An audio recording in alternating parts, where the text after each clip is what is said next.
Magandang araw sa ating lahat mga boxing fans saan mang panig ng mundo. Labanan o bakbakan nating tatalakayan ngayon, ito po ay sa pagitan ni Tyson Fury at Arslan Bekmambetov ng Russia. Ang kailang fight schedule po ay sa April 11, 2026, gaganapin sa Tottenham Hotspur Stadium, Tottenham, United Kingdom. So sa labanan na ito, tayo po ay maghahayag ng sarili nating fight prediction, comparison at analysis na kung saan doon pa po lamang sa ating gagawing comparison, detalyado na inyong malalaman kung saan niya ba ni Galyamado, saan naging lihado itong mga maglalaban. Inanyahan ko rin po kayo na panuorin ang buong video bilang karagdagang kaalaman para sa atin ng mga boxing fans. Marami rin po kayong makukuha mga basihan na posible makapagbibigay influensya sa inyo, lalo na pagdating po sa inyong magiging desisyon. Ipagpauna ko po sa inyo, bagamat Andong Sports PH ay naghayag ng prediksyon, mga idol, nasa inyo pa rin po ang huling desisyon. Kaya nga, ang ating ginagawang talakayan ay sa magkabilang panig. O bagamat pumipili ako ng sarili kong pananaw o prediksyon, pero sinasabi ko rin po sa inyo kung ano ang posibleng mga pag-asa, kung ano ang mga posibleng pamamaraan ng kabilang side, yung hindi ko pinaboran. Ganun po ang ginagawa ko. Kaya naman, tulad doon sa nagkomento nung nauna kong video, dahil natalo si Tapalis, pabor ako kay Tapalis. Mga idol, this is boxing. Anything can happen. Malimit ko po talaga yung sinasabi. Oo. Hindi porkit Lyamado ay tiyak ang pagkapanalo at hindi rin po porkit Dihado ay talagang talo na yan. Hindi ganon. Pero sa mata ng maraming boxing fans, kasama na rin ako doon, nandoon yon. Inilathala ko sa inyo ang mga bagay-bagay tungkol po sa dalawang maglalaban. Kaya nga sabi ko, nasa inyo pa rin po ang huling desisyon. Bago natin ito simulan, para po sa mga boxing fans na bago po lamang napadpad dito sa ating munting channel, inanyayahan ko po kayo na sana supportahan po niyo sa pamamagitan po ng pag-subscribe, like, and share. At para po sa mga boxing fans na walang sawa na sumuporta o sumubaybay dito sa ating munting channel, taos puso po ako nagpapasalamat sa inyong lahat. Wala po nung sports PH kung wala rin po kayo, mga idols. So alamin muna natin ang mga background dito sa magkabilang panig. Alamin muna natin ang kung ano ang mayroon sa boxingerong yan, ano ang kanyang mga narating sa boxing, ganyan. So, dahil yan po ay isa din sa ating gagamiting referensya sa comparison. Para detalyado. So, unahin natin sa panig itong si Arslan Bekmambetov ng Russia, na kung saan ito po ay isang professional boxer, may impresibong kartada, 21 wins with 19 wins coming by way of knockout, may 2 talo, wala pa na italang tabla. Sa kanyang 2 talo, puro technical knockout ang kanyang sinapit. Sa ngayon, may edad ito na 36 anyos at ang height 6 foot and 5.5 inches. Orthodox ang stance, knockout ratio 90.48%.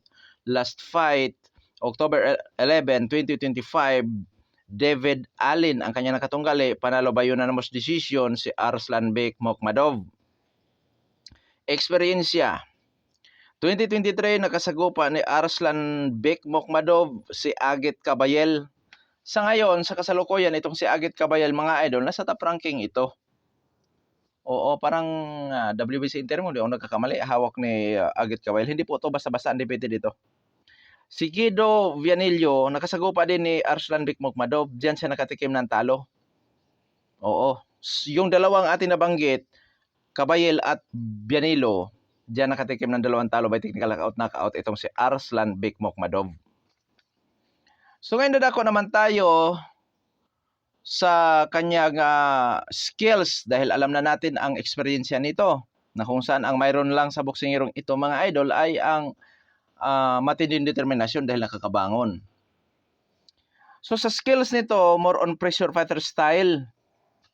Willing sa brulan o to na suntukan. Willing ito sa sabayan. By defensive style, paminsan-minsan yung back pedal, yun ang malimit niyang ginagawa pagka alanganin siya. Yakap, ganyan. Taglay ang power at sa pagbato ng mga suntok, medyo marami pa dapat i-improve. Itong si Arslan Bekmambetov. Pero malakas to, mga idol. May lakas talaga. Depensa, below average. Ibig sabihin, hindi mahigpit sa depensa ito. Durability, marunong matalo by knockout. Oo. So, yun nga. Ang mayroon na lang sa kanya ay ang matinding determinasyon. So, sa panig ni Tyson Fury, Bilang isang professional boxer, may impresibong kartada naman ito si Fury, 34 wins with 24 wins coming by web knockout. May 2 talo at 1 tabla. Sa kanyang 2 talo, sa puntusan lang po ito natatalo at natatalo ito sa isang tao sa katauhan ni Alexander Usyk. Sa ngayon may edad na 37 anyo si Tyson Fury at ang height nito ay 6 foot and 9 inches na may reach na 85 inches. Orthodox ang stance na may knockout ratio 70.59%. Last fight, December 21, 2024, rematch kay Alexander Usyk. Talo ba yun na most decision? Itong si Tyson Fury. Nasunod-sunuran siya mga idol noong 2024. May 18, natikman niya ang unang pagkatalo sa mga kamay ni Alexander Usyk by split decision. Nag-rematch sila noong December 2024 sa ganun din taon. Talo ba yun na most decision si Tyson Fury? At yun ang pinakahuling laban ni Fury. So, sa experience ni Fury, ito po ay dating world champion. Hawak niya dati ang WBC. Yung dating pinangalagaan ni Deontay Wilder na WBC, nakuha ni Tyson Fury dahil ang nagpatikim ng talo dito kay Deontay Wilder ay si Tyson Fury po mga idol. Nung una, dapat panalo si Wilder by technical knockout, pero yun nga, ay nadali sa politika si Wilder. Tapos sa rematch, yun na hindi na nakabawi si Wilder mga idol. Talagang hayagan na siyang tinalo ni Tyson Fury. At si Tyson Fury naman po hayagang tinalo din ni Alexander Usyk by decision po. So yan po ang buhay nitong si Tyson Fury bilang isang professional boxer. At dadako naman tayo sa skills nitong si Tyson Fury. Technical ito lumaban. Kahit sabihin natin all-around boxer, pwede. Dahil nakipagsabayan din naman to. Pressure, defensive, counter, at may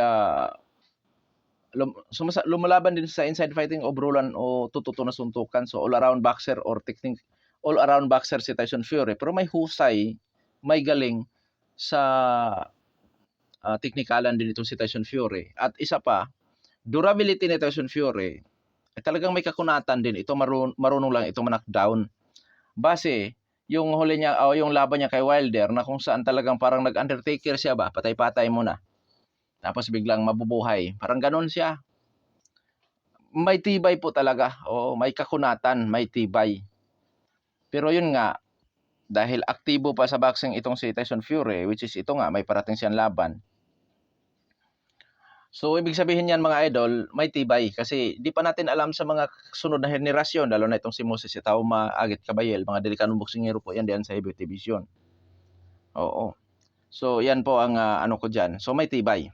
May kakunatan si Tyson Fury. Pagka sinasabing may tibay, ibig sabihin lang nun mga idol, hindi sa lahat ng pagkakataon. Oo. So, dadako na tayo sa ating gagawing comparison. Unahin natin sa dako na pagdadaosan sa laban which is sa United Kingdom. Although residente na sa Canada itong si Arslan Bekmukmadov, pero ang dala nitong watawat pagka lumalaban is ang Russia. Oo. So mga idol, si Arslan Bekmukmadov magsisilbing dayo pa rin. Oo. Magsisilbi pa rin siyang dayo. So disadvantage para kay Mukmadov yan. Once ang laban mo sa scorecard, closed lang sa scorecard, closed fight, delikadong mapolitika itong si Mukmadov dyan sa laban mga idol. So disadvantage kay Mukmadov ang kanyang pagdayo doon po sa United Kingdom. Disadvantage lang po. So sa ranking tayo ng BoxRec, si Mukmadov ay rank 20 out of 1,625 sa heavyweight division. So, hindi na rin po pala basta-basta to. At sa boxing scene, sa rank 1 to 15, sa 4 major title organization dito sa boxing, sa WBC wala ang kanyang pangalan. Sa IBF wala din ang kanyang pangalan. Sa WBO wala din ang kanyang pangalan. Sa WBA rank 5 itong si Arslan Bekmukmadov. Ibig sabihin po mga idol, nasa world ranking pala ito. Oo. At di po basta, rank 5 siya sa WBA. So ngayon, kung nyo napapansin, comeback fight ito ni Tyson Fury, yan ang kanyang stepping stone. Dito rin natin makikita kung pwede pa ba itong si Tyson Fury. Oo. Kung pwede pa ba talaga siya o may kakayanan pa ba talaga siya. So yan po mga idol. Sa panig naman ni Tyson Fury, dahil inactive ito mga idol, which is kung di ako nagkakamali, 16 months or 15 months itong inactive. Wala po siya sa ranking ng BoxRec. Sa boxing scene, wala po siya sa ranking. So, yan po yun. So, ngayon, physical na appearance po tayo. Kasi mas magandang kompleto. So, unahin natin sa edad. 37 anyos si Tyson Fury. 36 anyos si Arslan Bek Makhmudov. So mga idol, kalilipas sa prime ni Makhmudov, si Tyson Fury sa edad na 37 anyos, lipas na po talaga din siya sa kanyang prime talaga. Oo, pero hindi ganong pansinin yan, heavyweight division kasi ito mga idol. At ngayon, sa height, reach, power, kung sino ang may advantage, mas matangkad po si Tyson Fury ng 3.5 inches. Sa reach, lamang pa rin si Fury. Bumawi si Arslan Bek Makhmudov sa knockout ratio, bagamat labanan ito ng knockout artist, kasi nga ang knockout artist ni Fury is 70.59% considered as a knockout artist. Si Arslan Bek Makhmudov naman po ay may knockout ratio na 90.48%. So yan po mga idol, bumawi sa power, labanan ng knockout artist pero lamang po sa knockout ratio si Arslan Bek Makhmudov. Oo. No, gusto mo sumali dyan? Oh? Gusto mo sumali? Ang kulit mo, no? Nilalaro mo yung kable, eh. Nilalaro ang kable kasi. May pusa kasi akong dala. So, ito na ngayon. Dadako naman tayo sa activity fight, which is, sabi ko nga, inactive si Tyson Fury. Ano ang disadvantage tungkol dyan?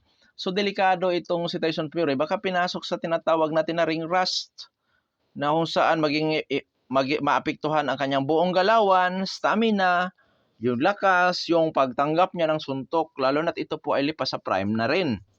Disadvantage kay Tyson Fury yan mga idol, yung kanyang pagiging inactive. Dadako naman tayo sa experience na itong dalawang maglalaban. So, 70-30 po mga idol in favor of Tyson Fury. Lamang po talaga si Fury. Ngayon dadako naman tayo sa skills. Pressure fighter style, brawler style, itong si Makhmudov. So lamang pa rin si Fury po mga idol sa skills, pero yun nga, wag din magpakakampante si Fury kasi yung aggressiveness nitong si Makhmudov, lalo na't mataas ang knockout ratio, baka mapuruhan din siya. Oo, hindi porkit sabi ko kanina may tibay si Tyson Fury, magpakakampante siya, delikado. So dito mga idol, lamang po si Fury. Bakit? Lamang sa skills. Bukod sa lamang sa skills, may power din, which is belong to, masasabi natin, knockout artist din siya. Power lang po talaga mayroon kay Makhmudov. Oo. So dito mga idol, height and reach advantage ni Fury. Tapos, sa narating sa boxing, ito po yung dating world champion.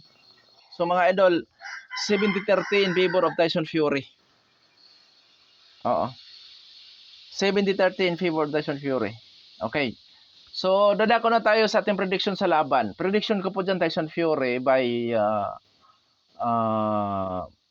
knockout, technical knockout. Kung ito ay hanggang round 10, mga idols, 1-7 in favor of Fury by knockout. Ngayon, kung sakasakaling kakayanin or iepekto kay Fury yung inactivity, which is yung power, pwedeng mabawasan yan or babagal siya, ganyan. Pabor pa rin ako kay Fury by decision. Mas decision, majority decision, split decision. Pabor pa rin ako kay Fury. Dahil yung kanyang skills, combination sa kanyang height and disadvantage, yung power, pwede rin siyang maging dominante. Lalo na sa skills, durability, ganun. So, Fury po ako dyan. Siyempre mga idol, this is boxing, anything can happen. Hindi porkit nandoon kay Fury ang maraming advantages. Hindi porkit yamado si Fury dito ay walang tsansang manalo itong si Makhmudov. This is boxing, anything can happen. Kahit pa sabihin natin nasa iyo na lahat ng advantages. Pero this is boxing, anything can happen. Dahil sa isang suntok lang, kayang tumapos o bumago sa takbo ng laban. Yan po talaga yon. So sa panig naman itong si Arslan Bek Makhmudov, dahil dihado siya. Gamit ang kanyang aggressiveness, power, pwede ring maging dominante siya sa laban, mga idol. Oo. Desisyon. Yun ang kanyang tsansang manalo dito kay Tyson Fury, desisyon. Pero dayo siya, tapos kilalang knockout artist itong si Arslan Bekmambetov. So dapat i-knockout niya si Fury dahil sa sitwasyon na yan. Oo, delikado siya mapolitika kasi. So, isa pa, knockout artist ito. So, siguro mga idol, makuha ni Arslan Bekmambetov ang knockout win dito kay Tyson Fury. Lalo kung magkamali si Tyson Fury, lalo na kung mag-angas itong si Tyson Fury o magkumpiyansa. Yung overconfident, yun ang problema dito kay Tyson Fury dahil may kaangasan nga rin naman ito. Sa actual na mga labanan, may kaangasan to. So, delikado siyang magkamali din dyan. Delikado din siyang ma-knockout dyan. At kailangan din itong si Bekmambetov ang knockout win. So, mga idol, any rounds pwede magkamali si Fury din dyan Oo. Bagamat hindi kagandahan yung galawan talaga nitong si Bekmambetov. Pero yung lakas kasi niyan, mga idol, pagka nakatama, huwag magpakakamante si Fury. Oo. Yun ang masasabi ko. So, kung sakasakali, bagamat hindi ako ganong kumbinsido na ma-knockout si Fury dyan, siguro, kung ito'y round 1 to 10, so, baka doon po yan sa later rounds, posible niya magawa. Dahil pwedeng umepekto kay Fury ang inactivities. Oo, ganon. So, 10, 11, kung 9 to 10, ganyan. Pero sa tingin ko, mga idol, hindi yan aabot sa ganong round. Oo. Kasi marami akong nakikitang kakulangan sa depensa nitong si Arslan Bekmambetov. Pero kung makayanan niya ang suntok ni Fury, yun ang delikado. Kasi si Fury, itong si Bekmambetov, may power. Pwede magkamali si Fury dyan. Posible naman sa loob ng 1 to 10, hindi makatama na solido itong si Arslan Bekmambetov. Kahit nasabihin natin sa estilo ng kanyang pagbato ng suntok dapat pang i-improve. Pero malay natin, magkaisa yan kay Fury. So may tsansa. Kaya dito sa Dong Sports PH, tayo po mga idol, hindi tayo nagsasarado ng pintuan tungkol doon sa mga dihado. Kasi nga, tulad noon kay Tapales, nandoon si Tapales sa top ranking. Top ranking si Tapales. Aktibong boksingero si Tapales. Nandoon kay Tapales ang power advantage, experience advantage. Bata si Tapales. At minamaliit pa nga nila na magtataho daw si Ogoni. Ang nangyari, tinalo siya ni Ogoni by decision. At malinis ang pagkapanalo ni Ogoni at napahirapan si Tapales. Ibig sabihin po, mga idol, sa laban na yon, maraming advantages si Tapales, ngunit hindi nagamit. Hindi nagamit. Anong problema? Sabi nila, timbang. Problema si Tapales sa timbang, which is hindi na bago kay Tapales ang sumabray din sa timbang.